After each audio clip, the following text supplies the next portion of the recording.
The winter wind carried more than cold through the Silverpine Pack territory. It carried whispers of the upcoming rejection ceremony, and every whisper was a blade against Elara Ashwood's already shattered heart. She knelt in the frozen herb garden behind the pack house, her fingers numb as she harvested Wolfsbane under the pale afternoon sun.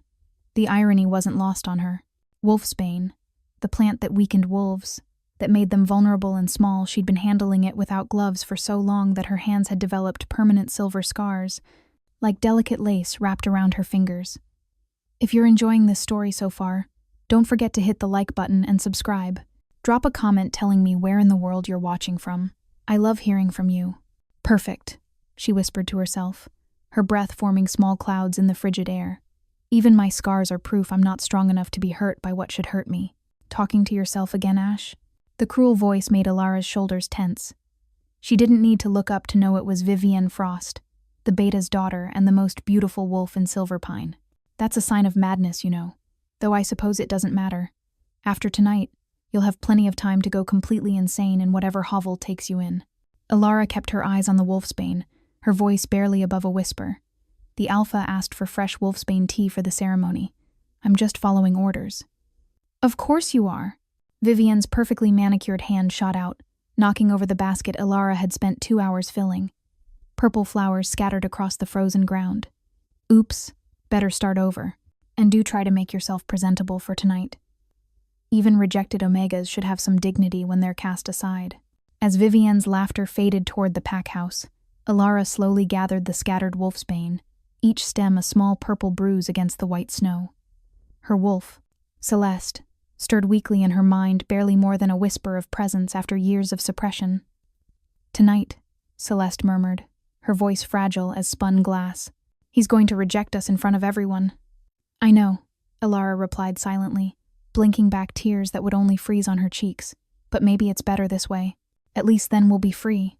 Free to be nothing. Free to be nobody. We're already nobody, Elara thought, and the truth of it settled in her chest like a stone. Elara Ashwood hadn't always been nobody. Once, she'd been somebody's daughter Elias and Marina Ashwood, scholars of ancient wolf lore who'd discovered something in the old texts, something that made them dangerous. She'd been only 12 when the accident happened, when their research cottage had burned with them inside. The Silverpine Pack had taken her in, Alpha Dane Frost announcing magnanimously that they would never abandon the child of fallen pack members. What he didn't announce was that Elara would work for her keep, that she would sleep in the servants' quarters, that she would be treated as less than the lowest Omega, because her parents had been troublemakers who'd overstepped their station. And she definitely didn't announce that his son, Cassian Frost, would be Elara's fated mate. She'd known since she was 15, since the moment her wolf had first stirred and recognized him. The mate bond had hit her like lightning, sudden, overwhelming, undeniable.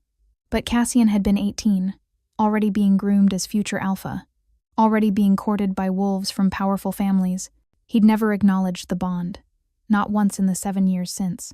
And tonight, on the winter solstice under the year's longest night, he would officially sever it. The ceremonial grounds were transformed into something hauntingly beautiful. Ice sculptures of wolves caught mid-howl lined the pathways. Torches burned with blue flames courtesy of the pack's witch, who'd enchanted them for the occasion. The visiting packs Ironwood, Crimson Vale, Shadowmere, and Nighthaven had already arrived, their wolves mingling with Silverpine's pack members, all dressed in their finest. Elara watched from the shadows of the kitchen entrance, wearing the only dress she owned, a simple gray thing that hung loose on her too-thin frame. Her long, dark hair, usually hidden under a servant's cap, fell in waves past her shoulders. Without the cap, her face was fully visible, delicate features, unusual violet eyes that marked her as different, and the faint scar on her temple from the night her parents died. You clean up almost acceptably, Madame Cressida, the head of house staff, said as she passed. Remember, you stand at the back with the other low-ranked wolves. You do not speak unless spoken to. You accept the rejection with grace, bow, and leave immediately. Do you understand? Yes, Madame Cressida. Good. The Alpha has been generous enough to arrange a position for you with the Nighthaven pack after tonight. Their Luna needs a personal maid. You'll leave tomorrow at dawn. Elara's heart clenched. Nighthaven was 3 territories away, far from everything she'd ever known. But what did she have here? Nothing. Nobody. Thank you, she whispered, because that's what was expected. As Madame Cressida walked away, Elara's hand went to the small pendant hidden beneath her dress, the only thing she had left of her parents. It was silver, engraved with symbols she'd never been able to decipher, warm against her skin even in the freezing cold. One more night, she told herself. One more night, and then we're free. But Celeste was silent, and somehow that silence felt like mourning. The ceremony began as the sun set, painting the sky in shades of crimson and gold. Alpha Dane stood at the center of the ceremonial circle, his silver hair and commanding presence demanding attention. Beside him stood Cassian, tall, powerful, devastatingly handsome, with his dark hair and ice-blue eyes that had haunted Elara's dreams for years. And next to Cassian, beautiful and radiant in a dress of pure white, stood Vivienne Frost, his chosen mate, wolves of Silverpine, and our honored guests. Alpha Dane's voice boomed across the gathering. Tonight we celebrate the strengthening of our pack through the mating of my son, Cassian Frost, to Vivienne Frost, uniting the Alpha and Beta bloodlines. Elara stood at the very back, surrounded by other low-ranked wolves, her violet eyes fixed on Cassian. Through the bond she could feel his wolf strong, dominant, completely at ease. He felt nothing for her. Nothing at all. However, Alpha Dane continued, and the crowd quieted further. Before we can proceed with the chosen mating, we must address a complication. My son has been made aware that the moon goddess, in her infinite wisdom, designated a fated mate for him. As is tradition and law, this bond must be formally severed before a chosen mating can take place. Murmurs rippled through the crowd. Fated mates were rare, sacred. To reject one was permitted but controversial. Elara Ashwood, Cassian's voice rang out, and every eye turned to find her. Step forward. The walk to the center of the circle was the longest of Elara's life. She felt every stare, heard every whisper. That's his fated mate? The servant girl? Poor thing. Can you imagine? Well, obviously he's going to reject her. Look at her. Elara kept her head down, her hands clasped in front of her, as she stopped 10 feet away from Cassian, close enough to feel the mate bond pulling at her, close enough to smell his scent pine and winter frost and feel her wolf whimper with longing. Look at me, Cassian commanded, and there was no warmth in his voice. Elara raised her eyes to meet his, and for just a moment, a single, shattering moment, she saw something flicker in his gaze. Regret?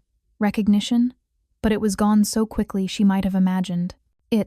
Elara Ashwood, Cassian began, his voice formal and cold. The moon goddess, in her design, designated you as my fated mate. However, fate does not always align with duty, with strength, with what is best for the pack. Each word was a knife, precise and brutal. You lack the strength to be a Luna. You lack the bloodline to strengthen our pack. You lack the training, the power, and the presence required to stand beside an alpha. He paused, his ice-blue eyes never leaving hers. You are, in every way that matters, unsuited to be my mate. The crowd was silent, but Elara could feel their agreement like a physical weight. Therefore, I, Cassian Frost, future alpha of the Silverpine Pack, formally reject you as my fated mate. The words echoed across the ceremonial grounds. I sever the bond the moon goddess created, and I choose instead Vivienne Frost, who possesses everything you lack. The mate bond began to fray immediately, each thread snapping with excruciating precision. Elara gasped, pressing her hand to her chest as pain radiated through her entire body. It felt like dying, like her soul was being torn in half. Speak the words of acceptance, Alpha Dane commanded. Complete the severance. If you're hooked on this story, make sure to subscribe and turn on notifications so you never miss an upload. Your support means everything, and helps me bring you more emotional stories like this one. Elara tried to speak, but her voice wouldn't come. The pain was too much. Celeste was howling inside her mind, a sound of such anguish that Elara wanted to collapse. Speak! Cassian's alpha command hit her, but something strange happened. The command slid off her, unable to take hold. Several wolves noticed, exchanging glances. Elara looked up at Cassian, at the male who was supposed to be her other half, her destiny, her everything, and she saw nothing but cold dismissal in his eyes. Her voice came out as barely a whisper, but in the frozen silence it carried. I, Elara Ashwood, accept your rejection. The moment the words left her lips, the bond shattered completely. Elara screamed. It wasn't a human sound. It was pure agony given voice, and it echoed not just across the ceremonial grounds, but seemed to reverberate through the very fabric of the night itself. She collapsed to her knees, her hands pressed against the frozen ground, as the severed mate bond tore through her like wildfire. Above them, the moon full and luminous suddenly pulsed with strange light, and then something impossible happened. Elara began to glow. Soft violet light emanated from her skin, from the pendant at her throat, spreading across the ground in intricate patterns. The ancient symbols her parents had studied suddenly made sense, flooding her mind with knowledge she shouldn't possess. What Alphadane started, but his voice was drowned out by a howl that came from the forest beyond the packlands. It was unlike any howl Elara had ever heard. Primordial, ancient, filled with such raw power that every wolf present, including the visiting alphas, dropped to their knees, compelled by an authority that transcended pack hierarchy. Everyone, except Elara. She knelt in the center of the circle, glowing with violet light, her violet eyes now blazing with silver fire, as the howl grew closer. "That's impossible," Elder Rowan whispered, his face pale with terror and awe. "That howl pattern. It belongs to the sovereign Alpha, the Alpha King of the Northern Territories, but he hasn't been seen in decades. The stories say he went into isolation, searching for—" The Elder's words cut off, as the forest shadows themselves seemed to part, and he stepped into the light. He was massive, easily 7 feet tall, with shoulders broad enough to block out the moon. His hair was the color of midnight, and his eyes were molten gold, burning with an intensity that made Elara's borrowed glow seem like a candle next to the sun. He wore black, but it wasn't modern clothing, it was something older, from an age when wolves were wild and untamed. Power radiated from him in waves that made the air thick and electric. This wasn't just an alpha. This was something else entirely. The Alpha King, Kael Nightborn. He walked through the ceremonial grounds like he owned them, and perhaps, in some ancient sense, he did. Wolves parted before him, unable to do anything but submit to the sheer force of his presence. His golden eyes scanned the crowd, then locked onto Elara. And the world stopped.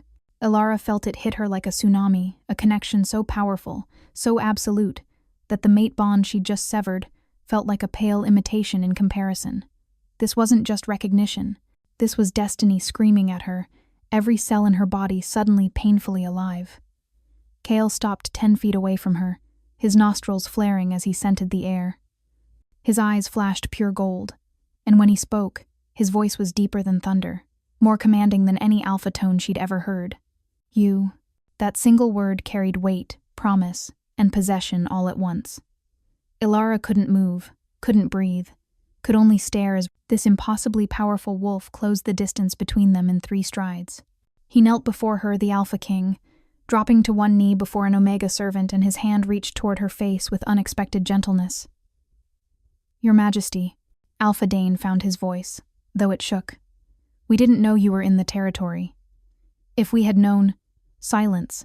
Kael didn't shout. He didn't need to. The command was absolute. His thumb traced the scar on Elara's temple, and his expression darkened with fury. "Who marked you?" Elara's voice failed her. "The fire that killed your parents," Kael said, and it wasn't a question. Somehow, he knew. "You tried to save them."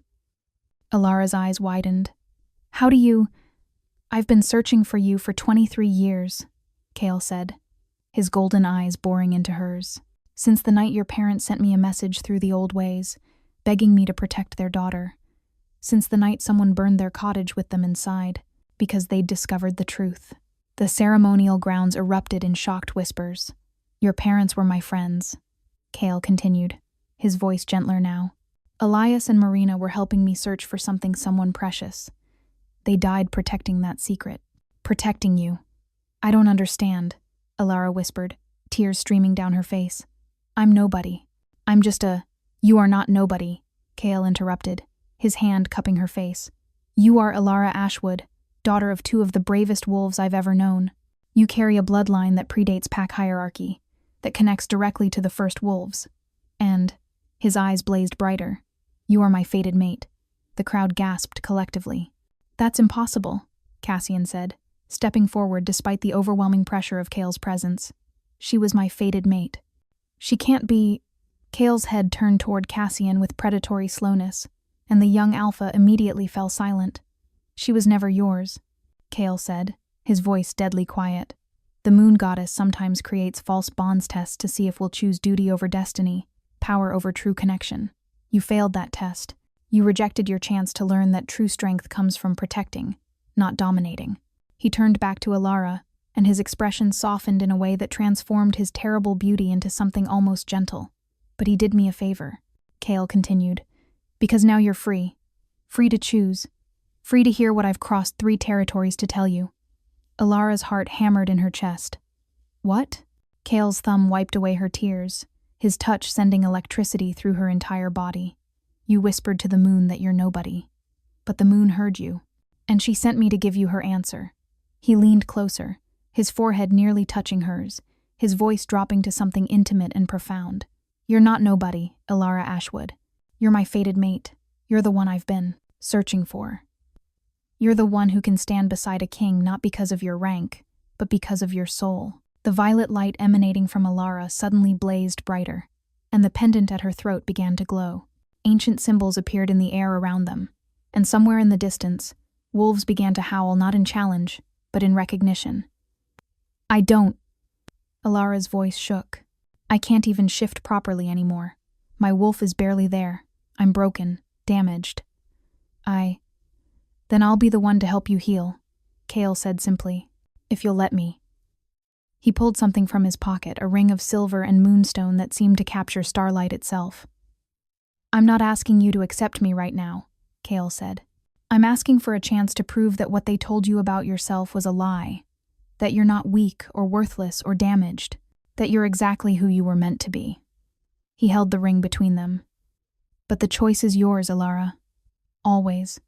I will never command you. I will never force you. If you want to walk away, I'll respect that. But if you want to discover who you really are, if you want to learn what your parents died protecting, if you want to feel what it's like to be truly seen, his golden eyes held hers with an intensity that stole her breath. Then take my hand and let me show you that nobody is never the truth about you. You're somebody, you're mine, and I'm yours, if you'll have me. The ceremonial grounds were silent. Thousands of wolves held their breath, and Elara, the rejected Omega who'd been told her entire life she was worthless, looked at the Alpha King who knelt before her like she was the most precious thing in his world. Slowly, trembling, she reached out and placed her hand in his. The moment their skin touched, the world exploded into light. The light that erupted when Elara's hand touched Kale's wasn't just bright, it was alive. Silver and gold energy spiraled around them, lifting them both off. The ground, as ancient magic, responded to a bond that had waited centuries to manifest.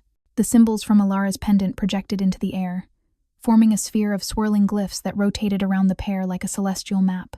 Every wolf present felt it, the unmistakable surge of a true fated mate bond snapping into place. But this was different from anything they'd experienced. This wasn't just connection. This was recognition on a cosmic scale. Kale's eyes blazed pure gold as his wolf, Fenrir, surged forward to greet Elara's fractured wolf, and instead of dominating or overwhelming Celeste, Fenrir did something extraordinary. He bowed.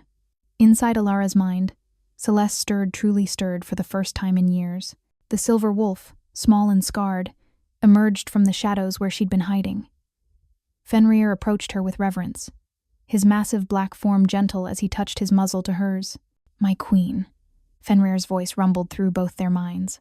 I have waited lifetimes for you. I'm not a queen, Celeste whispered, her voice still fragile. I'm broken, damaged. You're becoming, Fenrir corrected, and I will guard you through every moment of your transformation. Outside, the light began to settle, lowering Kale and Elara back to the ground. But when Elara's feet touched earth, she was changed. The violet light under her skin had stabilized into a soft, constant glow. Her violet eyes now held swirls of silver, and most shocking of all, her scent had transformed no longer the suppressed, muted scent of a low Omega, but something rich and complex. Night-blooming jasmine, ancient cedar, and moonlight itself. Impossible, Elder Rowan breathed. his ancient eyes wide with wonder. The Ashwood bloodline. It's not extinct. She carries the Luna primal gene. The what? Vivienne demanded, her voice shrill with disbelief and rage. Elder Rowan turned to address the crowd, his voice carrying the weight of ancient knowledge. The Luna primal bloodline was thought to have died out 5 centuries ago. They were the original Lunas, not chosen by alphas, but designated by the moon goddess herself to balance the most powerful alphas. They could strengthen or weaken any wolf with their presence. They could heal or harm with their voice. And they were the only ones who could truly stand equal to a sovereign alpha. Cale rose to his full height, keeping Elara's hand firmly in his body positioned protectively in front of her, which is why Elias and Marina hid their daughter's true nature, why they bound her power until she was old enough to understand what she carried, and why someone murdered them before they could tell her the truth. "This is ridiculous," Alpha Dane sputtered, his face purple with rage and fear. "She's been here for years. She's weak, submissive, barely able to shift. You're telling me she's some kind of primordial Luna?" "I'm telling you," Cale said, his voice dropping to something lethal, "that you've had a Luna primal living in your territory, and you used her as a servant. You poisoned her with Wolfsbane, suppressed her nature, and allowed your pack to abuse her." His eyes flashed dangerously. "That's not just criminal negligence. That's an act of war against primordial bloodlines." The temperature dropped 10 degrees. The visiting alphas exchanged nervous glances, suddenly realizing they were witnessing something that could reshape pack politics across all territories. "Your Majesty," Alpha Thorn of Ironwood Pack stepped forward, his weathered face grave. "If what you say is true, then the Silverpine Pack has violated the old laws. The penalty for harming a Luna primal is death or exile for the entire pack," Cale finished. "Yes, I'm aware." Panic rippled through the Silverpine wolves. Many looked at Alpha Dane with accusation in their eyes. They'd had no idea what Elara truly was. Others looked at Elara herself with fear and dawning horror at how they'd treated her. "Please," Elara's voice rang out, stronger than before but still carrying that gentle quality that made wolves lean in to hear her. "I don't want revenge. I just want to understand." Cale looked down at her, something like pride flickering across his face. "You have every right to demand justice." "Justice doesn't bring my parents back," Elara said quietly, her free hand going to the pendant at her throat. "But answers might help me understand why they died. They died protecting you from the Void Court," a new voice said from the shadows. Everyone spun to see a figure emerge from the forest, a woman with silver hair that moved like liquid mercury and eyes that held no pupils, just swirling darkness. She wore robes that seemed to be woven from shadow itself. Every alpha present immediately shifted into defensive positions, wolves snarling, but Cale merely sighed, a sound of profound irritation. "Morgana," he said flatly, "I told you to wait, and I ignored you, as always." The woman replied with a smile that held no warmth. "Hello, little Luna. I've been searching for you almost as long as Cale has." "Who are you?" Elara asked, instinctively moving closer to Cale. "I'm Morgana Nightshade, the last seer of the old court, and I'm here to tell you what your parents discovered, and why it got them killed." Cale's hand tightened protectively around Elara's. "Morgana is complicated. She exists between worlds. She sees past, present, and future simultaneously, and she's been tracking the Void Court's movements for centuries." "The Void Court?" Cassian asked, despite himself. Even rejected and humiliated, his curiosity as a future alpha drove him to seek information. Morgana's empty eyes turned toward him, and he flinched. "The Void Court is what happens when wolves try to steal power that was never meant for them. When they consume other wolves' essences to become something more. They've been systematically hunting primordial bloodlines for 300 years, trying to absorb enough ancient power to overthrow the natural order." She turned back to Elara. "Your parents were scholars who discovered the Void Court's ultimate goal, to find and consume the last Luna primal. With her power, they could reshape wolf nature itself, making all wolves subject to their will." Elara's blood ran cold. "They wanted to kill me?" "Not kill," Morgana corrected. "Consume. Absorb your essence into their leader, creating something that would be neither living nor dead, neither wolf nor shadow, a god of their own making." "Who's their leader?" Cale demanded, though his tone suggested he already suspected. Morgana's smile turned grim. Someone you know very well, Your Majesty. Someone who once served you. Someone who learned about Luna Primals from your own library before he betrayed you and disappeared into shadow. Kale's entire body went rigid, power exploding from him in waves that made lesser wolves whimper. Marcus. Shadowbane, Morgana confirmed. Your former beta, the one you trusted above all others. The one who vanished 25 years ago, taking half your library with him, including the texts about primordial bloodlines. The name clearly meant something to the older wolves present. Whispers rippled through the crowd. I thought he was dead, Kale said, his voice hollow. When he disappeared during the Blood Moon massacre, I assumed he orchestrated it, Morgana interrupted. The massacre was cover for his theft, and he's been building the Void Court ever since, hunting down primordial wolves one by one. Elara's parents discovered this. They sent you a warning through the old pathways, and Marcus had them eliminated before they could reveal his identity to anyone else. Elara felt like the ground was tilting beneath her. My parents, they were trying to protect me from this Marcus person? They were trying to protect you, warned Kale, and preserve the knowledge they'd uncovered, Morgana said. They succeeded in 2 out of 3. Kale received their warning, though too late to save them. And they hid you so well that even I couldn't find you not until tonight, when your mate bond activated and your true nature was revealed. Which means, Kale said grimly, Marcus now knows exactly where you are, as if summoned by the words. A howl split the night, but it wasn't wolf-like. It was something corrupt, twisted, wrong. The sound made every wolf present feel sick, their instincts screaming danger. They're here, Morgana said unnecessarily. Faster than I anticipated. Shadows began pooling at the edges of the ceremonial grounds, not natural shadows, but living darkness that moved with purpose. From these pools emerged wolves, but they were wrong. Their eyes were completely black, their fur seemed to absorb light rather than reflect it, and their movements were jerky, unnatural. Void wolves, Kale snarled, pushing Elara behind him.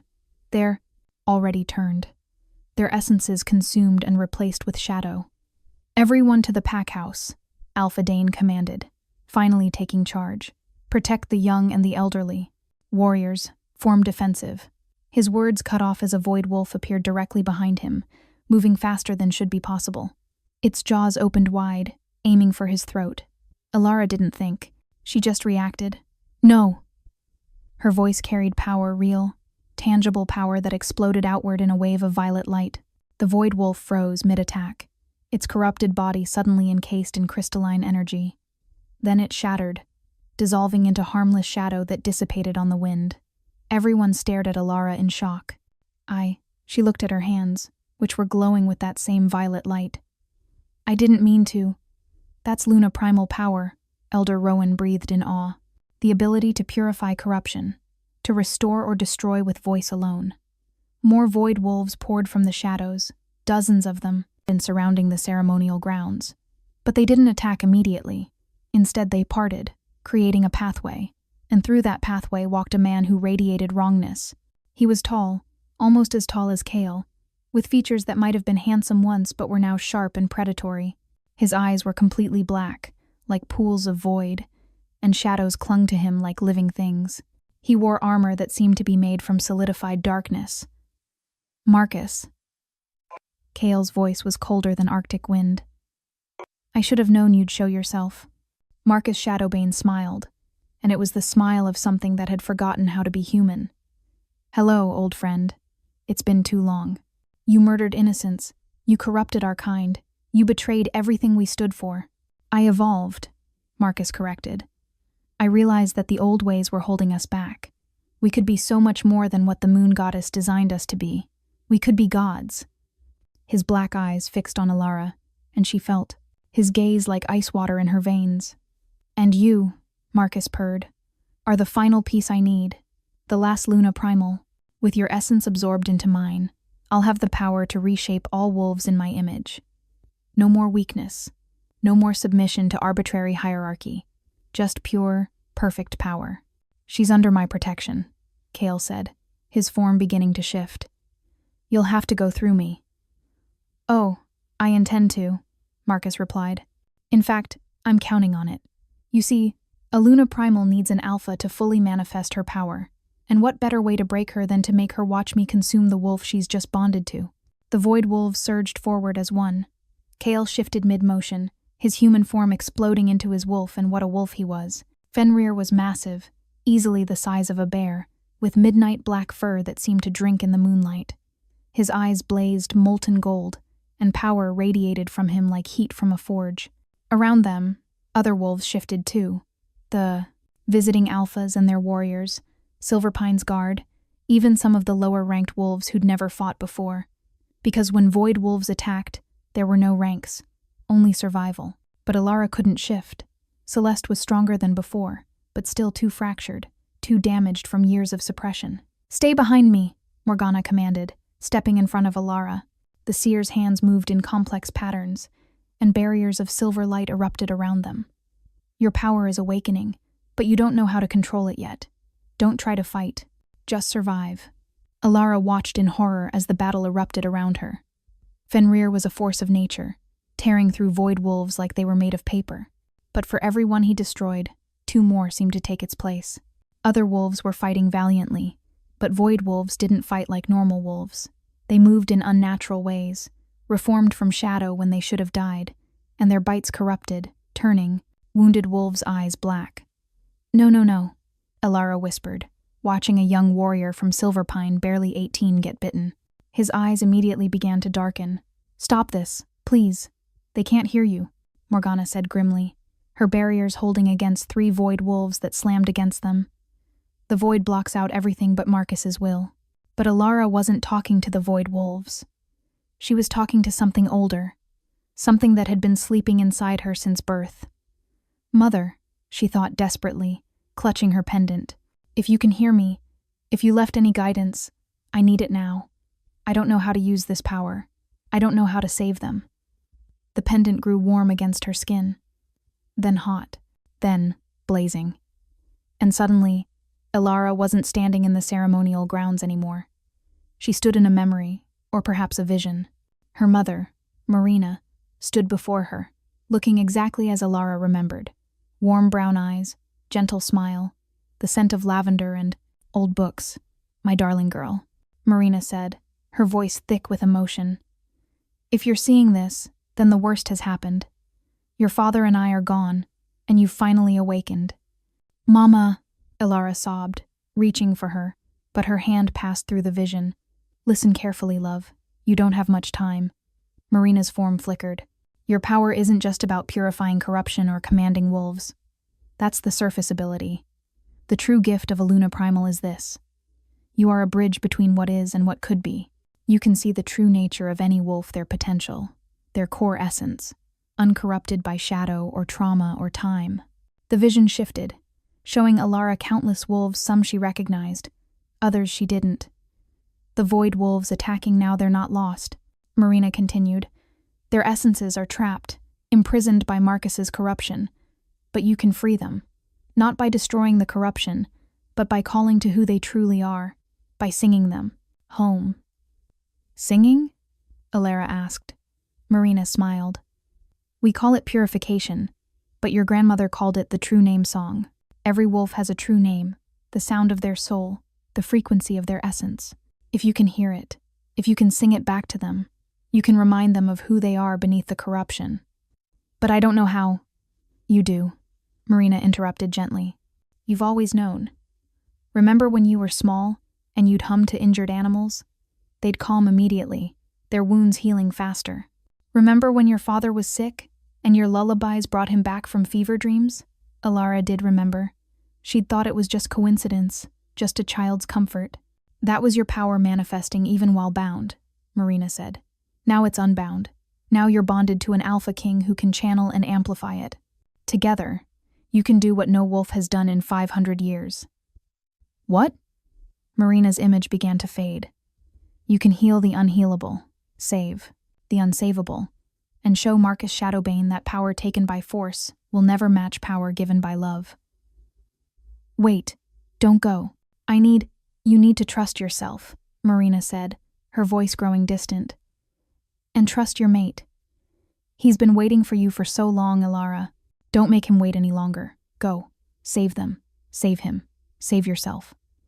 The vision shattered. Elara gasped, finding herself back in the ceremonial grounds. Only seconds had passed. Morgana's barriers were starting to crack under the assault. Fenrir was bleeding from a dozen wounds, still fighting but clearly tiring. Other wolves were falling, being corrupted one by one, and Marcus stood in the center of it all, laughing. "This is what you're protecting, Kale?" Marcus called out. "She can't even shift. She's cowering behind a seer's barriers like a frightened pup." Such a disappointment for the last Luna Primal. Something inside Elara crystallized. She wasn't weak. She'd never been weak. She'd survived years of abuse, neglect, and poison. She'd survived her parents' death. She'd survived a mate rejection that should have broken her. She'd survived because she was strong, because her mother's blood ran through her veins, because she was exactly who she was meant to be. "Morgana," Elara said quietly, "drop the barriers." "Are you insane?" Morgana hissed. "They'll tear you apart." "No," Elara said, her voice gaining confidence. "They won't, because I'm about to remind them who they really are." She stepped forward, placing her hand on Morgana's barrier. "Please, trust me." The seer's empty eyes studied her for a long moment. Then, incredibly, she smiled. "Your mother would be proud." The barriers fell. Void wolves immediately surged toward Elara, jaws open, darkness dripping from their fangs. But Elara didn't run. She didn't fight. She sang. It started as a hum, low and resonant, vibrating through the ground itself. Then it grew, becoming a melody that had no words but carried infinite meaning. The sound wasn't just heard, it was felt, touching something deep in the core of every being present. The void wolves froze, their black eyes flickering with confusion. Elara walked forward, her violet eyes blazing silver, her hands raised. As she passed each void wolf, she sang a different note, a unique frequency for each one, and as she sang, something miraculous happened. The corruption began to crack. Black eyes flickered back to gold, to amber, to green, to blue. Dark fur lightened to natural shades. The jerky, unnatural movements smoothed into normal wolf motion. "Impossible," Marcus snarled, his confidence faltering for the first time. "They're mine, bound by blood magic and shadow essence." "You can't."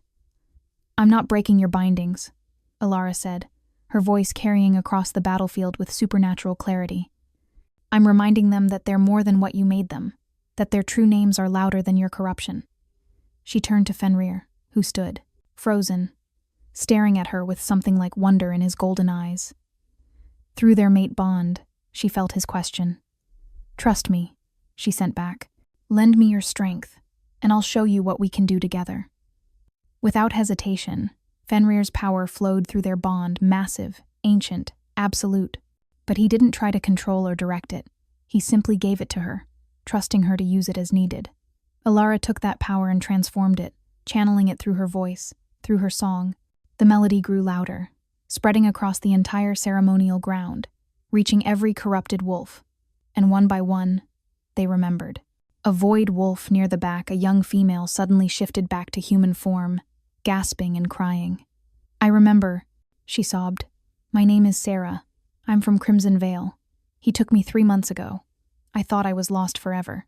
Another wolf followed, then another, then dozens, all shifting back to human, all weeping with relief and horror at what they'd been forced to do while corrupted. "No!"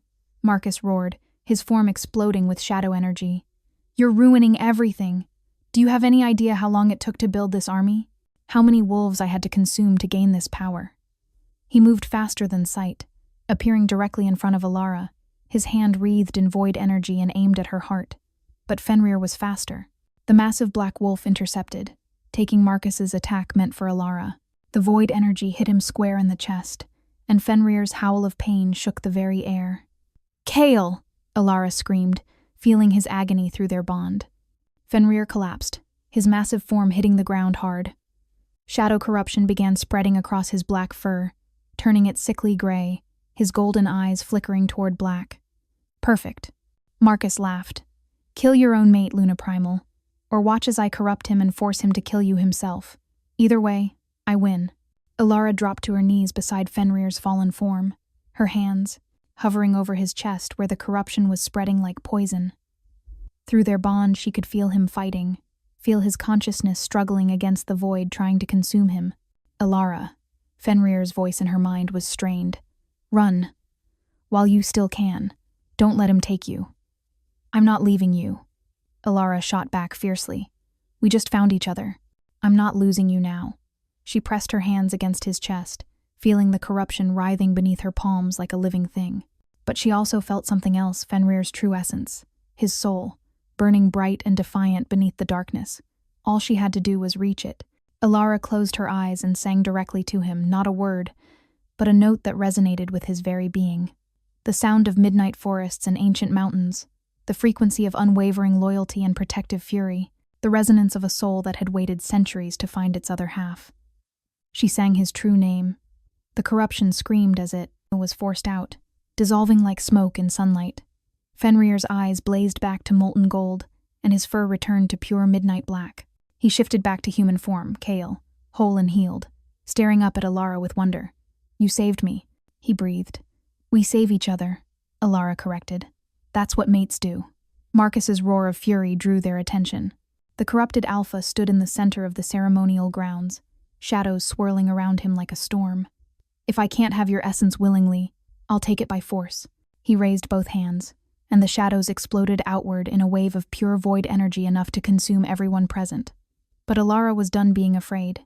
She rose to her feet, Kale standing beside her, their hands clasped, and through their bond, power flowed in perfect synchronization, his strength and her purification, his dominance and her healing, his shadow and her light. Together, they were unstoppable. Elara opened her mouth and sang not just for one wolf, but for all of them. Every corrupted being, every wounded warrior, every terrified onlooker. She sang of redemption and hope, of healing and homecoming, of true names remembered and false ones forgotten. And Kale channeled that song, amplifying it with his Alpha King authority, until it carried across not just the ceremonial grounds, but miles beyond, reaching every corner of the territory. The void wave hit their combined power and simply dissolved. Marcus staggered backward, his expression shocked. How? How are you doing this? You're just an Omega. A broken, worthless. I am a Luna Primal, Elara said, her voice ringing with absolute certainty. I am the daughter of Elias and Marina Ashwood. I am the mate of Kale Nightborn, and I am not weak. I never was. She took a step forward, and Marcus actually retreated. You wanted my essence? Elara continued. You wanted to consume what makes me me? Here's the truth about Luna Primal power, Marcus. It can't be taken. It can only be given. And she looked at him with something almost like pity. You've spent so long trying to steal power that you've forgotten what it feels like to earn it. I'll kill you, Marcus snarled, but there was desperation in his voice now. I'll destroy everything you love. You'll do nothing, Kale said, his voice carrying absolute authority, because I'm about to pass judgment on you for crimes against our kind. But before Kale could act, Elara placed a hand on his arm. Wait. She approached Marcus slowly, and wolves watched in amazement as she stopped directly in front of him. The corrupted alpha tried to strike her, but his hand passed right through her as if she were made of light. I'm giving you a choice, Elara said quietly.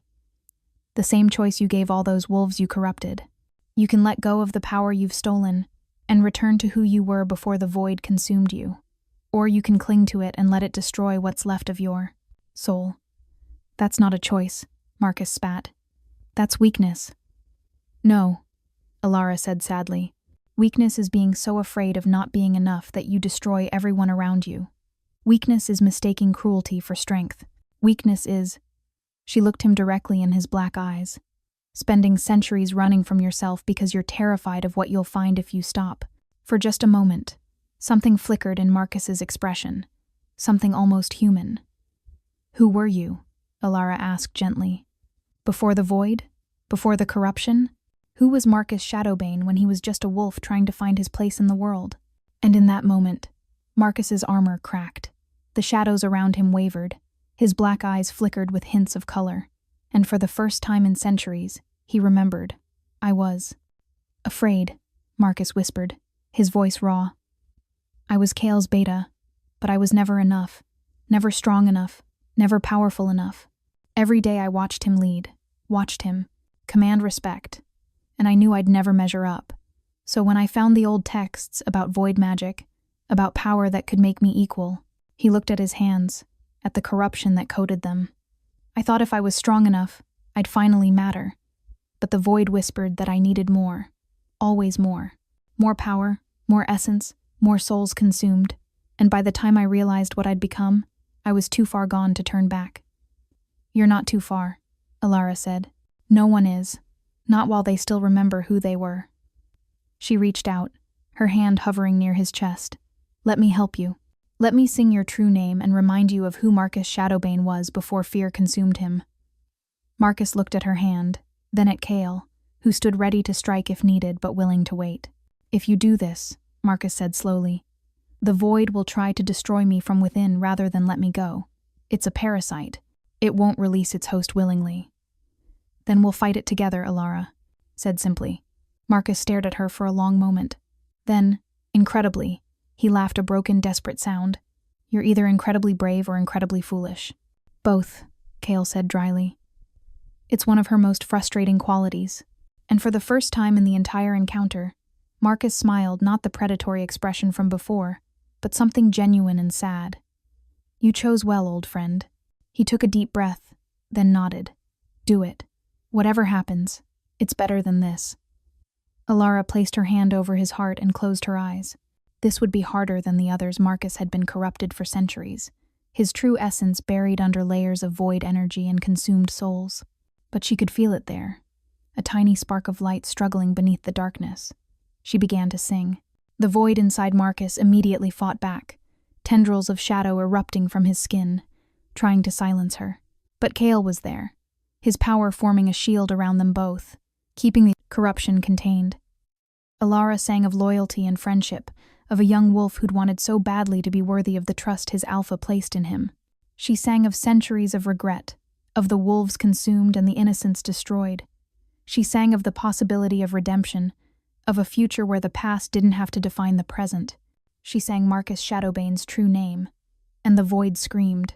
The void didn't just scream, it fought like a living thing being torn from its host. Black tendrils erupted from Marcus's body, lashing out in every direction. Several struck Elara, but instead of corrupting her, they dissolved on contact with her Luna primal energy.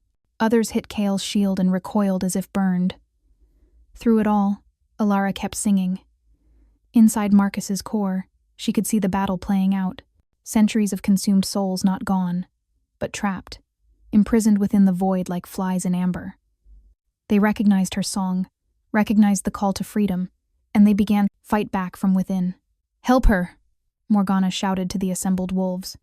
"A Luna primal can purify, but she needs strength to sustain it. Anyone who has ever received kindness, who has ever believed in redemption, lend her your will." It started with the freed void wolves those Elara had already purified. They shifted back to wolf form and howled, not in aggression but in support. Their voices joined her song, adding harmonics, creating a chorus of hope. Then others joined, the visiting alphas, recognizing the unprecedented nature of what they were witnessing. Warriors from multiple packs. Even some Silverpine wolves who'd tormented Elara stepped forward, their heads bowed in shame but their voices raised in unity.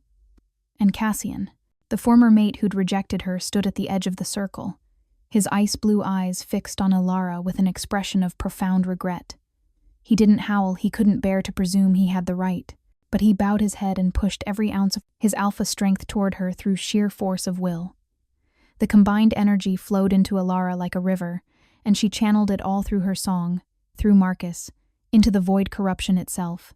The darkness inside Marcus began to crack like a shell, and from those cracks, light poured out the essences of every soul he'd consumed, finally being released.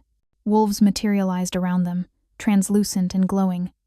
Some were recent victims who'd died in the last few years. Others were ancient, wearing clothing and bearing markings from centuries past. All of them had been trapped in Marcus's corruption, unable to move on, unable to rest. "I'm sorry," Marcus gasped, tears streaming down his face as he saw them all. "I'm so sorry. I never meant I didn't want." "We know," the spirits seemed to say as one. We felt your regret. We felt your pain.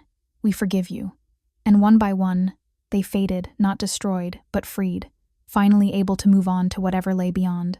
The last to appear was a spirit that made Kael inhale sharply, a young wolf with kind eyes and Marcus's features, but softer, gentler. "Brother," Marcus whispered brokenly, "you couldn't save me from the sickness," the spirit said. And that's when the fear started, wasn't it? When you realized even being Kael's beta, even being strong, didn't make you strong enough to save the ones you loved. Marcus nodded, unable to speak. "Let it go," his brother's spirit said gently. "I never blamed you. No one did. The only one who couldn't forgive you was yourself." The spirit reached out, placing a translucent hand over Marcus's heart. "Be the wolf you were meant to be, the one I always knew you could be." And then he faded, and with him went the last of Marcus's corruption. The void energy exploded outward in a final, desperate attempt to survive. But without a host, it was just shadow. Elara's song shattered it into harmless wisps that dissolved on the wind. Marcus collapsed, and Kael caught him. Where a corrupted, Alpha had stood moments before, now there was just a tired, scarred wolf who looked like he'd aged 1,000 years in seconds. "I don't deserve mercy," Marcus said, his voice hoarse. "I know what I've done. If you need to execute me, I need you to live," Kael interrupted, his voice rough with emotion.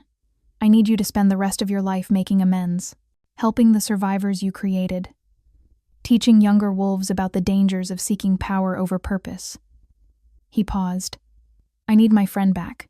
Marcus looked up at him, disbelief in his now normal hazel eyes.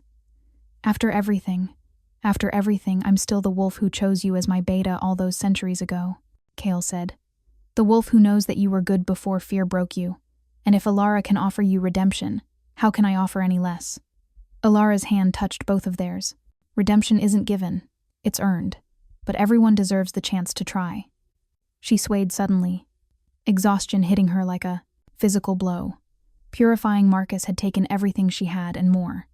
If not for the combined strength of the gathered wolves, she wouldn't have survived the effort. Kael immediately caught her, lifting her into his arms as if she weighed nothing. "That's enough saving the world for one night." "But the freed wolves," Elara protested weakly.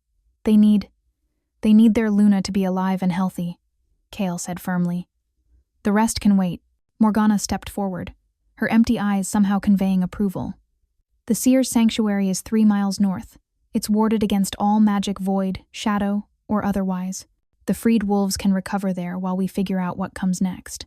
"Thank you," Elara said softly. "Don't thank me yet," Morgana replied. "We still need to deal with the political nightmare you've just created." She gestured to the assembled wolves, hundreds of them, from multiple packs, all of whom had just witnessed something unprecedented. A Luna primal revealing it herself, an Alpha King claiming a mate, a centuries-old traitor being redeemed rather than executed. The old laws and hierarchies had just been turned upside down. Alpha Dane stepped forward, his face pale but his voice steady. "Your Majesty, the Silverpine Pack, we didn't know what she was. If we had known, you would have exploited her differently," Kael said coldly. "Don't pretend you would have treated her better. You saw a vulnerable Omega and you used her as a servant. That's the truth." Dane flinched but didn't argue. "However," Kael continued, his tone slightly less glacial, "Elara has asked for understanding rather than vengeance. So here's what's going to happen. The Silverpine Pack will undergo investigation. Every wolf who participated in abusing Elara will face consequences, not execution, but genuine accountability. Community service, education, making amends." He looked at the gathered wolves. "And this applies to all packs. The old ways, the ones that allowed a Luna Primal to be treated as worthless, those end tonight. We're going to rebuild our society so that rank is earned through character, not just birth or strength. That will take years," Alpha Thorn observed. "Decades, perhaps. There will be resistance." "Then we'll face it together," Elara said, her voice still weak but determined. "Because I'm not the only wolf who's been overlooked or underestimated. I'm just the one whose true nature couldn't be hidden anymore." She looked around at the freed void wolves, at the lower-ranked pack members, at all the faces of those who'd been told they didn't matter. "We're going to create something new, not by destroying the old completely, but by evolving it, keeping what works: pack bonds, loyalty, protection, and releasing what doesn't rigid hierarchy, abuse of the vulnerable, fear of change. Beautifully said. A new voice interrupted. Though I'm curious how you plan to implement such lofty ideals when you're currently unconscious. Everyone turned to see Elara, had indeed passed out in Kale's arms, her violet eyes closed, her breathing shallow but steady. Kale smiled softly, pressing a kiss to her forehead. She has a habit of saving everyone else and forgetting to save strength for herself. A habit you'll need to break her of, Morgana said. Luna primals can do extraordinary things, but they're not invincible. She pushed herself to the absolute limit tonight. Then we make sure she rests, Kale said. He looked at the assembled wolves. This gathering is over. Return to your territories and prepare your packs for changes. I'll be calling a summit in 1 month to discuss the new structure. Until then, any wolf who harms an Omega or abuses their rank answers to me personally. The authority in his voice was absolute. No one dared argue. As wolves began to disperse, Cassian approached, his expression pained. Your Majesty, could I speak with her? When she wakes? Kale's eyes narrowed, dangerously. You rejected her, publicly, cruelly. What could you possibly have to say to her now? I know I don't deserve her forgiveness, Cassian said quietly. I know I made the worst mistake of my life, but I need to apologize. To tell her that every word I said tonight was a lie born of cowardice. She was never weak. I was. Kale studied him for a long moment. That's not my decision to make. If Elara wants to hear you, she will. If she doesn't, you'll respect that boundary. Understood? Understood. As Cassian walked away, Vivienne approached, looking thoroughly miserable. I suppose I'm not going to be Luna after all. That depends, Kale said mildly.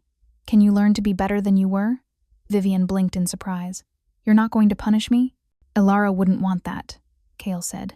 But she would want you to understand the harm you caused. So you have a choice. Spend the next year serving in the Seer's sanctuary, helping to heal the wolves you helped, break, or leave Silverpine territory and never return. Vivienne looked at Elara's unconscious form, and something like shame flickered across her beautiful face. I'll serve. I need to understand why I became so cruel. Then you're already taking the first step toward redemption, Kale said. The Seer's sanctuary was unlike anything Elara had imagined. When she finally woke 12 hours later, in a bed softer than clouds, she found herself in a circular room with walls that seemed to be made of crystallized moonlight. Through the transparent walls, she could see a forest that existed in perpetual twilight, neither day nor night but something in between. Beautiful, isn't it? Morgana sat in a chair beside the bed, her mercury hair glowing softly. This place exists slightly outside normal reality. Time moves differently here. While you slept for 12 hours in the outside world, your body experienced 3 days of healing in here. Elara sat up slowly, expecting pain or exhaustion. Instead, she felt restored. More than restored. She felt powerful. Where's Kale? She asked immediately. Dealing with the aftermath, Morgana said. Organizing the freed wolves. Answering questions from alpha representatives. Managing Marcus's redemption process. She smiled. Being a king is apparently quite time-consuming. I should help. You should rest more, Morgana interrupted. But I know you won't. So instead, I'll tell you what you need to know. She conjured a shimmering image in the air like a 3-dimensional map of the territories. 73 wolves were freed from void corruption last night. They're all recovering here, learning to be themselves again. Most have families to return to. Some don't. All of them have sworn loyalty to you. To me? Elara asked, shocked. You saved them, Morgana said simply. You gave them back their true names when they thought they were lost forever. That kind of gift creates bonds deeper than pack. Loyalty. The image shifted, showing different territories. The political situation is complicated. Some alphas are thrilled about the changes you and Kale proposed. Others are terrified. A few are already plotting resistance. Of course they are. Elara sighed. But, Morgana continued, you have something they don't. You have proof that the old ways were broken. Proof that an Omega could be more powerful than any Alpha ever imagined. Proof that redemption is possible even for those who seem lost. She paused. And you have something else. What? Morgana smiled mysteriously. You have time to prepare, to train, to learn how to fully use your Luna primal abilities before the summit.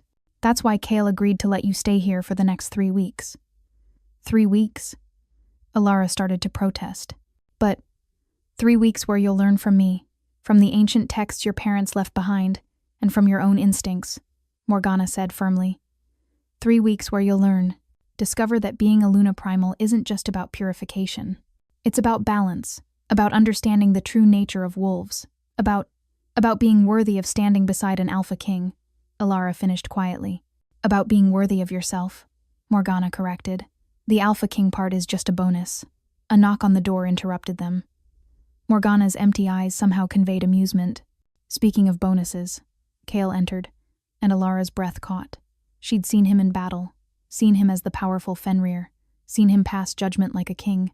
But this was the first time she was seeing him in a moment of peace. His midnight hair was slightly disheveled, his golden eyes warm, and he wore simple clothes rather than armor or formal attire. He looked almost normal, except for the way power radiated from him like heat from a sun. You're awake, he said, and the relief in his voice was palpable. I'll give you privacy, Morgana said, standing. But remember, Elara training starts tomorrow at dawn. Don't make me drag you out of bed. She vanished in a shimmer of silver light, leaving them alone. Kale crossed the room in 3 strides and pulled Elara into his arms. For a moment, he just held her, his face buried in her hair, his hands trembling slightly. I thought I'd lost you, he murmured. When you were purifying Marcus, when the void fought back, I felt your life force dimming through our bond. I thought, I'm here, Elara said softly, wrapping her arms around him. I'm okay. You're more than okay. Kale pulled back to look at her, his golden eyes intense. You're extraordinary. Do you have any idea what you did last night? You purified corruption that had existed for centuries. You freed 73 wolves from a fate worse than death. You offered redemption to someone who'd murdered innocents. He cupped her face. You changed the world. We changed it, Elara corrected. I couldn't have done any of that without your strength, without the pack's support, without Kale silenced her with a kiss. It was their first real kiss, gentle and fierce all at once, tasting of promise and destiny and coming home after a long journey. Through their mate bond, Elara felt everything he'd been holding back, the loneliness of centuries spent searching, the moment of recognition when he'd first scented her, the terror when she'd faced Marcus alone, the pride when she'd saved rather than destroyed, and underneath it all, love. Pure, absolute, unwavering love. When they finally pulled apart, both were breathing hard. I've waited 300 years to find you, Kale said, his voice rough. 300 years of searching, of hoping, of wondering if fate would be kind enough to let me find my true mate. And you're worth every second of the wait. Elara started to say nobody, but stopped herself. I'm still learning who I am. Then let me help you learn, Kale said. Not as your king or your alpha, but as your mate, as your equal, as the wolf who wants nothing more than to see you become everything you're meant to be. Elara felt tears prick her eyes. I don't know how to be a Luna primal. I don't know how to be a queen. I don't know.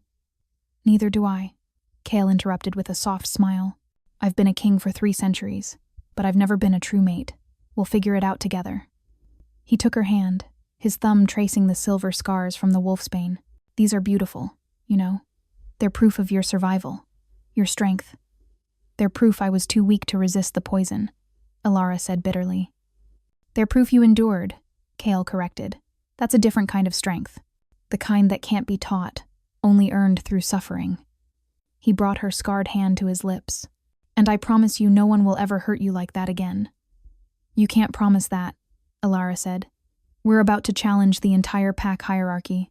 There will be wolves who fight back, who try to preserve the old ways. Then we'll face them together, Kale said simply. That's what mates do. Elara remembered her mother's words in the vision. Trust your mate. He's been waiting for you for so long. She squeezed his hand. Together. The next 3 weeks passed in a blur of training, revelation, and transformation. Morgana was a demanding teacher, pushing Elara to explore the limits of her Luna primal abilities. She learned that purification was just the beginning. She could sense the emotional state of any wolf within a mile radius. She could project calm or strength or courage to those who needed it. She could even temporarily enhance or suppress another wolf's abilities not as punishment, but to help them learn balance. But the most shocking discovery came during a meditation session in the sanctuary's heart. Every Luna Primal has a unique gift, Morgana explained, as Elara sat cross-legged on the crystalline floor. Something that reflects their core nature. Your mother's gift was memory. She could help wolves remember forgotten truths, recover from trauma by processing lost memories. What's mine? Elara asked. Close your eyes, Morgana instructed. Reach through your bond to Kale, not for his strength or power, but for his essence. Tell me what you feel. Elara did, and gasped. She didn't just feel Kyle, she understood him. She could sense every part of who he was. The lonely king, the fierce protector, the patient seeker, the wounded soul who'd lost his first beta to corruption. She could see his fears, his hopes, his deepest self. That's your gift, Morgana said softly. True sight. You see beyond masks, beyond pretense, beyond what wolves present to the world. You see their authentic selves, their potential, their wounds, their truth. That's terrifying, Elara whispered. No one should have that much access to another's soul. Which is why it was given to you, Morgana replied. Because you'll never weaponize it. You'll use it to heal, to understand, to help wolves become their truest selves. As the weeks passed, Elara also trained with Kale, learning to fight not despite her smaller size but because of it, learning to let Celeste emerge without fear, to shift into her silver wolf form, still small, still scarred, but no longer weak. And in the quiet moments, she and Kale talked about his centuries of loneliness, about her years of abuse, about the future they were building together. There's something I need to tell you, Kale said one evening as they sat beneath the twilight trees. About the mate bond between us. Elara turned to look at him, concerned by his serious tone. What about it? It's not just a standard mate bond, Kale said carefully. Luna Primals and Sovereign Alphas, when they mate, their bond becomes something called an eternal claim. It doesn't just connect our souls. It makes us anchors for each other. If one of us dies, the other has the choice to follow or to carry both souls forward. That's... Elara struggled to find words. Overwhelming, Kale supplied. I know, and I wanted you to understand before we complete the bond. Because once we do, we're bound beyond death itself, beyond time, beyond anything the universe can throw at us. And if I'm not ready? Elara asked quietly. Kale's hand found hers. Then we wait. I've waited 300 years. I can wait however long you need. Elara looked at him, this impossibly powerful wolf who'd crossed territories to find her, who'd protected her without question, who'd supported her transformation without trying to control it. And she realized something fundamental. She wasn't afraid. For the first time in her life, she felt completely safe, completely seen, completely valued. I don't want to wait, Elara said. I want. She was interrupted by Morgana's voice echoing through the sanctuary. Training is over. It's time to return to the real world. The summit begins tomorrow. The summit was held on neutral ground, ancient clearing between territories where pack laws forbade violence. Representatives from all 7 territories had gathered. Alphas, betas, elders, and even selected omegas who'd never been invited to such events before. Elara stood beside Kale on a raised platform, wearing a dress that Morgana had created midnight blue with silver thread that seemed to capture starlight. Her dark hair was woven with moonstones, and the pendant her parents had left her rested against her throat, fully activated now, glowing with soft violet light.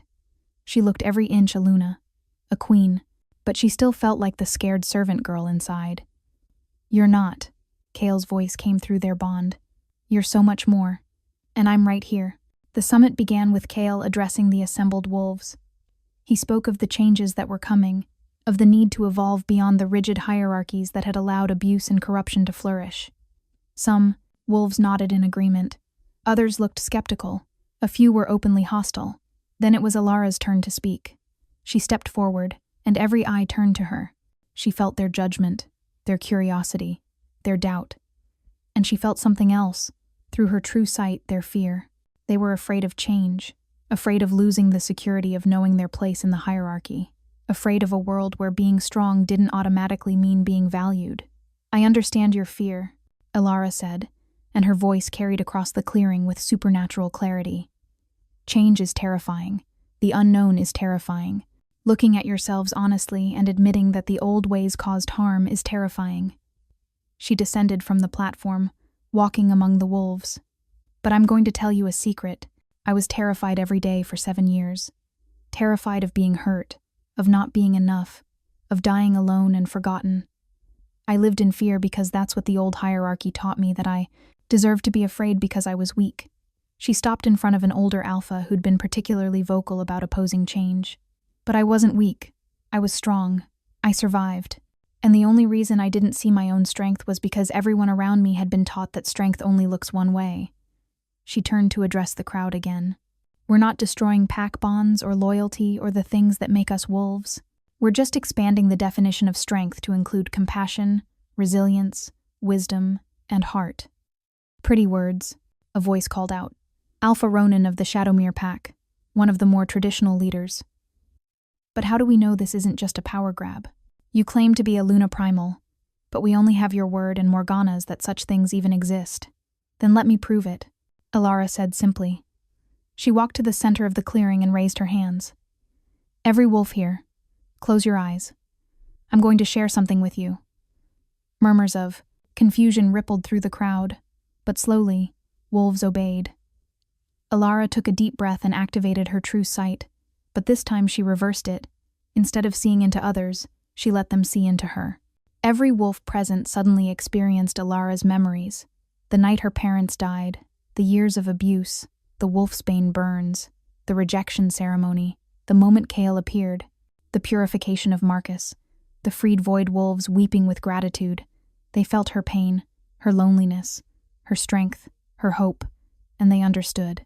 When Elara released the connection, many wolves were weeping openly. Others looked shaken, but no one was questioning her anymore. That's what a Luna Primal can do, Elara said quietly. Not control minds or command obedience, but help you understand, help you see truth. Help you remember that every wolf, regardless of rank, carries a story worth honoring. Alpha Ronin stepped forward, and to everyone's shock, he knelt. I apologize for doubting you. Luna, what you showed us, what you survived, no alpha could have endured that and remained as compassionate as you've been.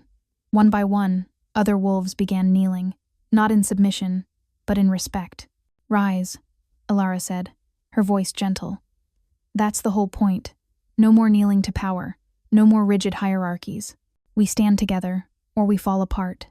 The summit continued for hours, hammering out details of the new structure. It wouldn't be perfect, change never was, but it was a beginning. By the time the moon rose high overhead, they'd established the foundation of something unprecedented. The Pack Alliance, where strength would be measured by character, where rank would be earned through service, where every wolf had a voice. And at the center of it all, an Alpha King and his Luna Primal mate, proof that power and compassion could coexist. That night, under the full moon, Kale and Elara completed their mate bond. It wasn't a public ceremony, just the two of them in a moonlit clearing, with Morgana as the sole witness. Are you ready? Kale asked, his golden eyes searching hers. Elara thought about everything that had led to this moment. The pain, the loneliness, the rejection, but also the discovery, the transformation, the love. I'm ready, she said. They spoke the ancient words, not a command or a claim, but a promise, a vow to stand together through everything the universe could throw at them. And when they completed the bond, the world transformed. Light and shadow intertwined, creating patterns of impossible beauty. The moon pulsed overhead, seeming to approve. And through their connection, Elara and Kale became something more than two separate wolves. They became a pair, equal, eternal, unbreakable. When the light faded, they bore matching marks on their left shoulders, a silver moon intertwined with a black crown, glowing softly with inner light. How do you feel? Morgana asked. Elara looked at Kyle, at her mate, at the wolf who'd crossed centuries to find her. And she felt him not just near her, but within her. His strength supporting her, his love surrounding her, his soul entwined with hers beyond any possibility of separation. I feel whole, she whispered. We feel whole, Kale corrected, pulling her close.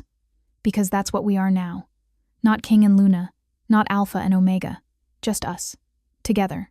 And under the approving moon, the rejected Omega and the lonely King claimed each other completely, not as master and servant, not as superior and inferior, but as true equals who'd both whispered to the moon in their loneliness and found each other in their answer. Epilogue. 6 months later. The territory that had once been Silverpine Pack's land had transformed into something unprecedented. The first integrated community where wolves from multiple packs lived together, ranked not by birth but by contribution. Elara walked through the main square, watching as wolves went about their day. Former Omegas ran businesses. Warriors taught classes in self-defense to anyone who wanted to learn regardless of rank. Children played together without understanding the old hierarchies that had once defined their parents' world. It wasn't perfect. There were still wolves who resented the changes, who left for more traditional packs. There were still conflicts to navigate, old wounds to heal, but it was working. "Luna!" a young voice called out, and Elara turned to see Sarah, the first void wolf she'd freed, running toward her. The girl was only 16, still learning to be herself again after months of corruption, but she was smiling. "Look." Sarah held up a small wooden carving, a wolf howling at the moon. "I made it in woodworking class. Marcus helped me design it." Elara's eyebrows rose. "Marcus is teaching woodworking? And meditation? And trauma counseling?" Sarah said proudly. "He says helping us heal helps him heal too. He's really good at understanding what we went through." Elara smiled, watching Marcus through a window of the community center. The former corrupt alpha who'd nearly destroyed everything was now one of their most dedicated counselors, working tirelessly to make amends. Redemption in action. "It's beautiful," Elara said, admiring the carving. "You should give it to your mother. She'd love it." Sarah beamed and ran off, and Elara continued her walk. She passed Vivienne, who was organizing a food distribution for lower-ranked families, a far cry from the cruel Beta's daughter who'd once tormented servants. She passed Cassian, who nodded respectfully but kept his distance, still working to earn forgiveness he'd never demanded. She passed dozens of wolves whose lives had changed because one rejected Omega had refused to believe she was nobody. "Proud of you," Kale's voice came through their bond. She could feel him in a council meeting several territories away, handling diplomatic negotiations. "Proud of us," Elara corrected. "This is what we built, together." She reached the memorial garden, a sacred space dedicated to all the wolves who'd been lost to corruption, abuse, or the old ways. Her parents' names were carved there, along with hundreds of others. Elara placed her hand on the stone, bearing Elias and Marina Ashwood's names. "We did it," she whispered. "We changed things. Not perfectly, not completely, but enough. Enough to make sure no other child grows up thinking they're nobody. Enough to make your sacrifice matter." The pendant at her throat pulsed with warmth, and for just a moment, Elara could have sworn she felt her mother's presence, proud, loving, at peace. A howl rose from the forest, and Elara recognized it immediately. Kale was returning. She shifted into her silver wolf form, still small, still bearing scars, but strong now, confident, whole, and she ran to meet her mate, her equal, her other half, because she wasn't nobody. She never had been. She was Elara Ashwood, Luna Primal, Queen of the Pack Alliance, and the wolf who'd taught an entire species that true strength came not from dominating others but from lifting them up. She was somebody, and she was exactly where she belonged. The first sign of trouble came on a morning that had started perfectly. Elara woke wrapped in Kale's arms, sunlight streaming through the windows of their shared chambers in the newly constructed Alliance Hall. Through their bond, she felt his contentment, his peace emotions he'd told her he hadn't experienced in centuries before finding her. "Good morning, my queen," Kale murmured against her hair, his voice still rough with sleep. "Good morning, my king," Elara replied, turning to face him. Even after months together, the sight of him still stole her breath. Those golden eyes that held centuries of wisdom, the strong features that could shift from terrifying to gentle in a heartbeat, the way he looked at her like she was the center of his universe. "The council meeting is in 2 hours, Kale reminded her, though he made no move to release her. Alpha Ronan is bringing his proposal for the Omega Education Initiative, and Vivienne is presenting the updated healthcare system for lower-ranked wolves," Elara added. She smiled, thinking of how far the former Beta's daughter had come. "She's really found her purpose. People can surprise you, Kale said, when you give them the chance to be better than they were. They were interrupted by urgent knocking. Kale's eyes flashed gold, his wolf Fenrir immediately alert. No one disturbed them in their private chambers unless it was critical. Enter, Kale commanded. Marcus burst through the door, his face pale, holding a blood-stained letter. The former corrupt alpha had become Kale's most trusted advisor over the past months. His intimate knowledge of dark magic invaluable, but Elara had never seen him look this terrified. Your Majesty, Luna, we have a problem. Marcus's hands trembled as he held out the letter. This was attached to a dagger that was thrown through my window an hour ago. The dagger was made of void-forged steel. Kale took the letter, and Elara felt his fury explode through their bond even before she read the words over his shoulder. Dear redeemed Beta, how touching that you think 3 months of counseling traumatized wolves makes up for 3 centuries of consuming their souls. Did you really believe the Void Court died with your corruption? We are Legion. We are eternal. And we are coming. The Luna Primal may have freed our foot soldiers, but she only strengthened our resolve. Imagine 73 wolves, who now carry traces of void magic in their blood, purified but not erased. They're beacons, markers, and through them, we can find every wolf in your precious alliance. We're giving you 7 days. 7 days to deliver the Luna Primal to the ruins of Blackwater Keep, or we'll activate the dormant void traces in every freed wolf simultaneously.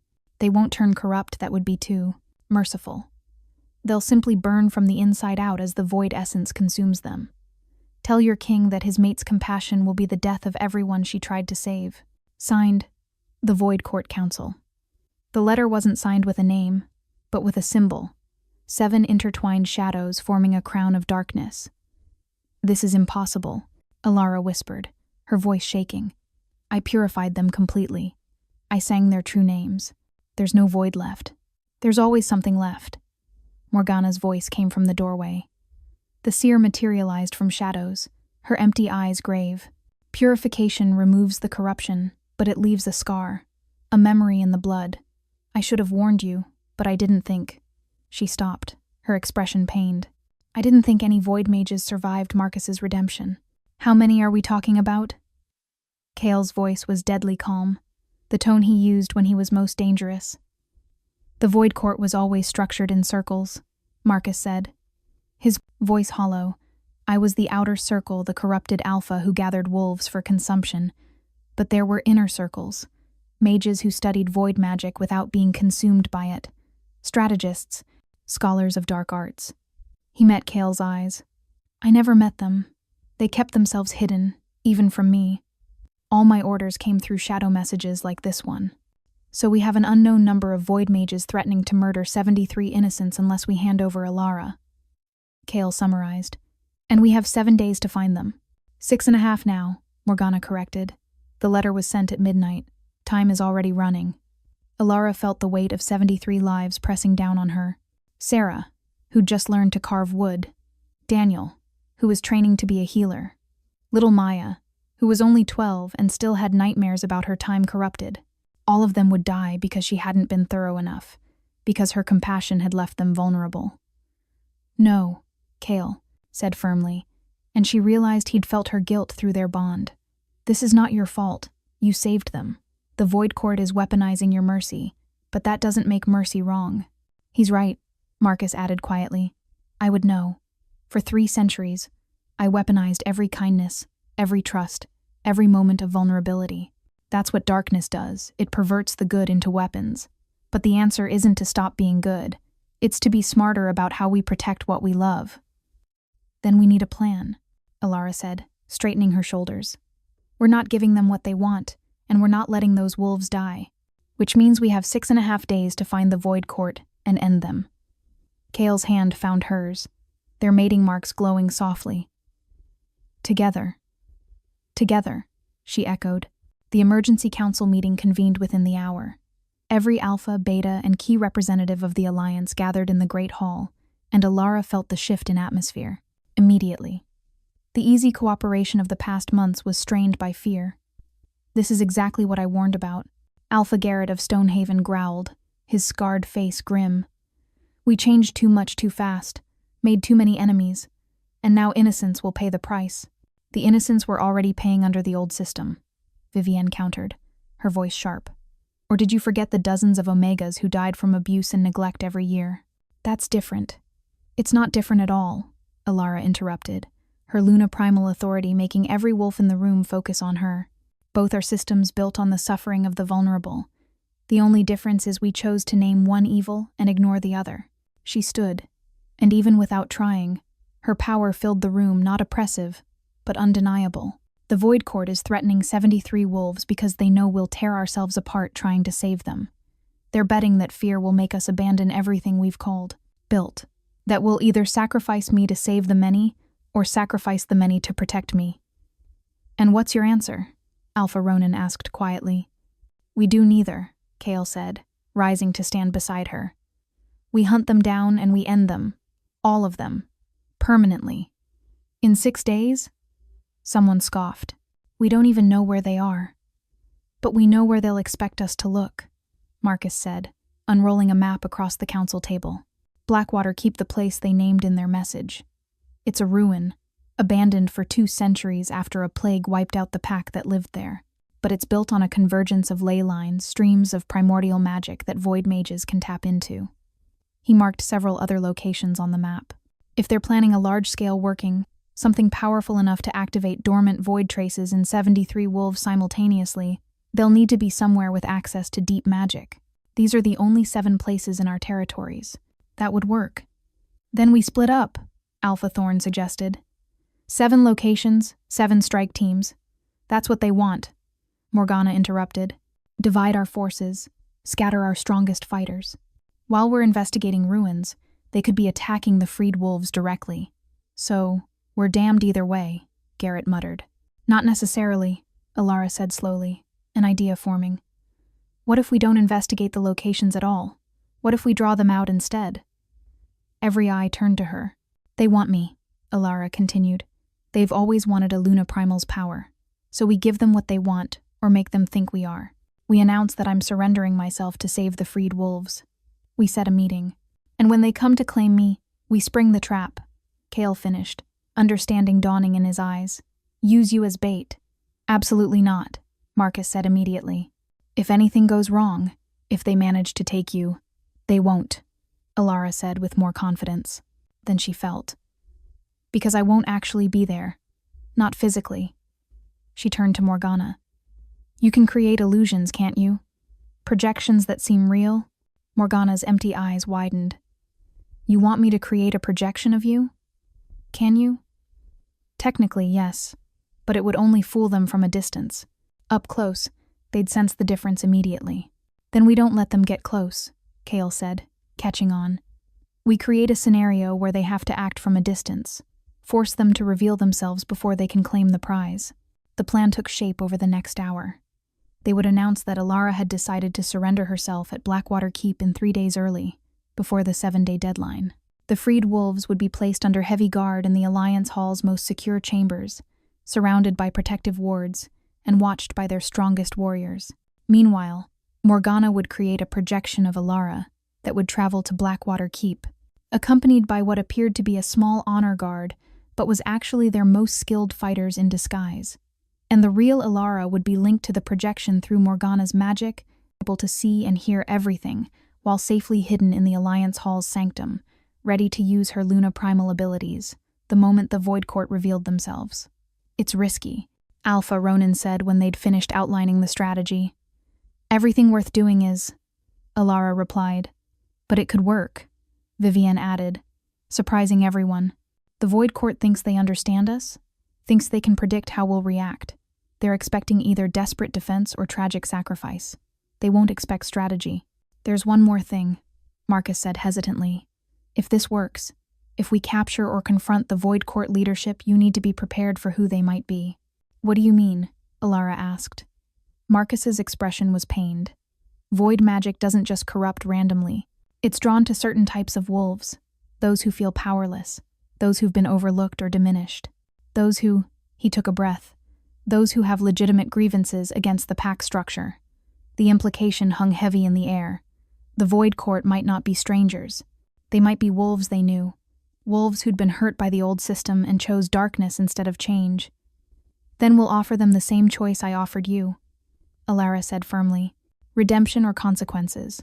But we won't let fear of who they might be stop us from protecting innocence. Kale's hand squeezed hers. Through their bond, she felt his pride, his love, his unwavering support. 3 days, he announced to the council. We prepare, we set the trap, and we end this threat once and for all.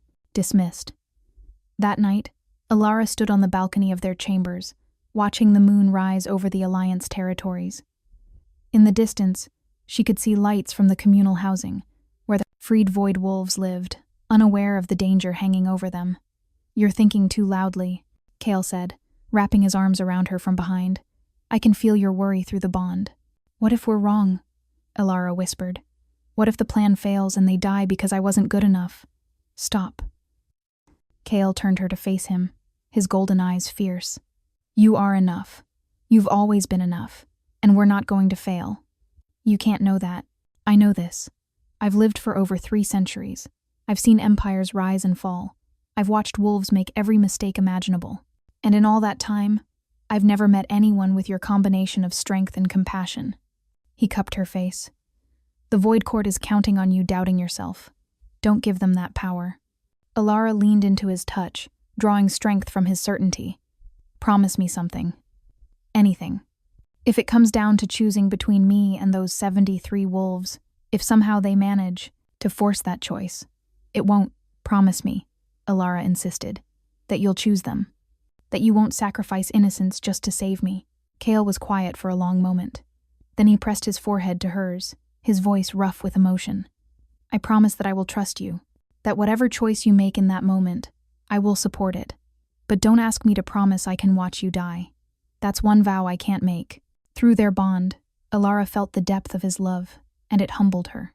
This wolf who'd ruled territories, commanded armies, shaped the fate of their kind, and his greatest fear was losing her. Then we make sure neither of us has to, she said softly. They stood together under the moon, 2 souls bound beyond death, preparing for a battle that would determine not just their future but the future of everyone they'd sworn to protect. In 3 days, they would face the Void Court. And this time, Elara was ready to prove that light would always be stronger than shadow, not because it burned brighter, but because it chose to illuminate rather than consume. The rejected Omega who'd once whispered, "I'm nobody," to the moon, was about to show the darkness exactly who she'd become. And the shadow would learn to fear the light. 3 months later. The threat came at dawn.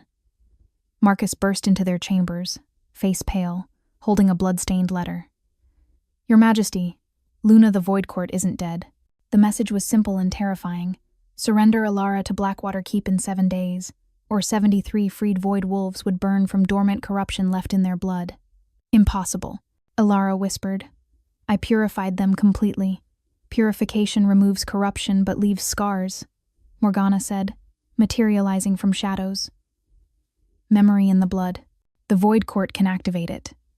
Elara felt 73 lives weighing on her soul. Sarah, Daniel, little Maya, all would die because her mercy hadn't been thorough enough. This isn't your fault, Kale said through their bond. They're weaponizing your compassion. Then we're smarter, Elara declared. We draw them out. Make them think I'm surrendering. Use Morgana's projection magic as bait, and trap them when they reveal themselves. The plan was risky but sound. For 3 days, they prepared.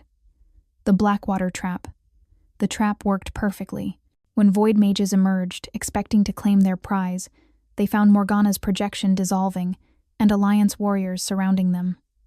By dawn, 7 void mages knelt in chains, but their leader's identity shattered Elara's heart.